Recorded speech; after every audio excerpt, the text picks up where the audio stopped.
100% আমাকে নিবে, আমি বিশ্বাস করি, আমি কনফিডেন্ট। এরপর সুজন স্যার আমাকে যে টাস্কটা দিল, আসলে সেটা আমি আর না বলি, বলার মতো না।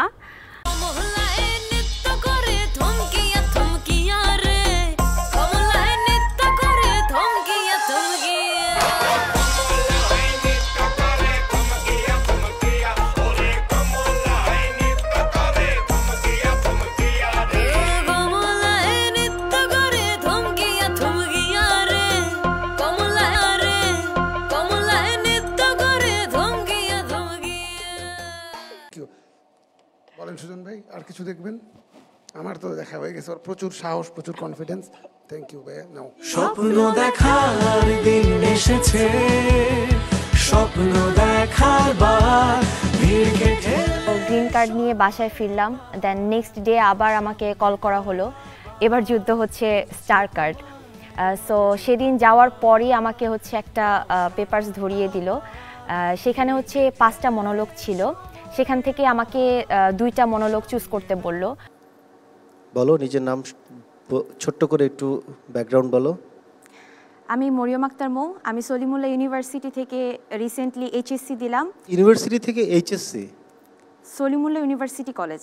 ইউনিভার্সিটি অ্যান্ড কলেজ, জি। আচ্ছা আচ্ছা, তো পুরোটা তো বলতে হবে না? সরি। হ্যাঁ, তুমি বোধহয় নাচো, রাইট? জি। গানও গাও, নাচো, তাহলে অভিনয়ে মানে মানুষ কেউ যদি নাচে তো সে ডেডিকেটেডলি নাচটাকে প্র্যাকটিস করে, মানে সারা জীবন ধরে নাচ প্র্যাকটিস করে, রাইট? তাই না? ভরতনাট্যম হোক বা কত্থক হোক। তো তুমি আবার অভিনয় করতে যাচ্ছ, তাহলে কোনটাকে বাদ দিবা নাকি 3টাকেই রাখবা? যদি বাদ দেওয়ার কথা ওঠে তাহলে আমি নাচটাকে বাদ দিব। কেন? তুমি তো নাচ এতদিন যাবত শিখছো। জি। তাহলে কিন্তু মানে যদি বাদ দেওয়ার কথা আসে, বাট বাদ না দিতে হলে আমি 3টাকেই রাখবো। 3টাকেই রাখবো। অভিনয়ের জন্য কিন্তু মানে নাচ অনেক বড় একটা ফ্যাক্টর। যারা নাচ করে তাদের যে ফিজিক্যাল যে এক্সপ্রেশনগুলো, সেগুলো কিন্তু অভিনয়ের জন্য অনেক বেশি প্রয়োজন। তুমি যদি অভিনয়ের জন্য ওটা ছেড়ে দাও তাহলে মুশকিল না? আচ্ছা, এখন আমাদের যে টেক্সট তোমাদেরকে দেওয়া হয়েছে সেখান থেকে কোনটা তুমি নিজের জন্য প্রিপেয়ার করেছো? দুঃখ এবং আত্মবিশ্বাস। আত্মবিশ্বাস এবং দুঃখ, না? আচ্ছা, আমরা একটু আত্মবিশ্বাস দেখি তোমার কেমন। জি। আমাকে দেখে কি তোমার ছোট মনে হয়? আমি সবই পারি, আমি চাইলে সবই পারি।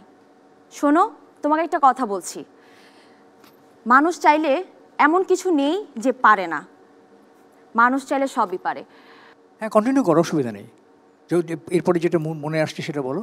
আচ্ছা, দুঃখটা বলো। দুঃখটা মুখস্থ আছে? জি। এত চেষ্টা করি বোঝানোর, কিন্তু কেউ আমাকে বুঝতে চায় না, সবাই আমাকে এড়িয়ে যায়। আমার মা বলে একদিন সব ঠিক হয়ে যাবে। তোমার এই যে এক্সপ্রেশনস বা যে অ্যাক্টিংয়ের ঢংটা বা যেরকম করে করছো, এটা অনেক বেশি আসলে হয় কি, মানে তুমি এটা আসলে প্র্যাকটিস না করে সিনেমা দেখে দেখে এই অ্যাক্টিংটাকে রপ্ত করেছো, রাইট? এই কারণে তোমার অ্যাক্টিংটা তোমার মতো হচ্ছে না, অভিনয় হচ্ছে খুব বেশি পরিমাণে, অনেক বেশি হাত পা ছুটছো বা এরকম করছো, তাই না? তো এইগুলা একটু আসলে চর্চার বিষয়। একটু যদি চর্চা হয়, তুমি যেমন নাচটা চর্চা করো, এরকম চর্চার বিষয়। কিন্তু আমার মনে হচ্ছে যে ওকে আমরা একটু ওয়েটিংয়ে রাখি। দেন ওয়েটিং, অনেক লম্বা সময় ওয়েট করতে হয়েছিল আমাদেরকে। আমরা ওয়েটিং লিস্টে 5 জন ছিলাম মোট। এক সময় মনে হয়েছিল যে না, হয়তো বা স্টার কার্ডটা আজকে পাবো না, বা আমাদেরকে হয়তো বা ডাকবেই না। একদম শেষ মুহূর্ত, শেষমেশ আমাদেরকে ডাকে সবাইকে, অ্যান্ড আমাকে স্টার কার্ডটা দেয়া হয়। ভিজুয়াল মিডিয়ার প্রথম ব্যাপারটি হচ্ছে দেখা, লুকস, অ্যাপিয়ারেন্স। তো ভিজুয়াল মিডিয়াতে দেখার ব্যাপারটাকে সবচেয়ে বেশি গুরুত্ব দেওয়া হয়, এবং তার সঙ্গে আরও অনেকগুলো বিষয়কে দেখা হয় যেগুলো আসলে ব্যাক অফ দ্য স্টেজে বা ব্যাক অফ দ্য মাইন্ডে থাকে। তো একজন মানুষ দেখতে সুন্দর হলেই বা তার দেখতে গুড লুকিং হলেই, ক্যামেরা ফেস সুন্দর হলেই যে সে খুব ভালো অভিনেতা হবে এমনটা নয়। অ্যাক্টোমিনিয়াতে কি অ্যাক্টিং করা হয়েছে? অ্যাক্টোমিনিয়াতে অ্যাক্টিং করা হয়নি। অ্যাক্টোমিনিয়াতে আমি ছিলাম হচ্ছিল আপনার প্রপস আর হল ম্যানেজমেন্ট। আচ্ছা। থিয়েট্রন ঢাকায় অ্যাক্টিং করা হয়েছে। কি করেছিল?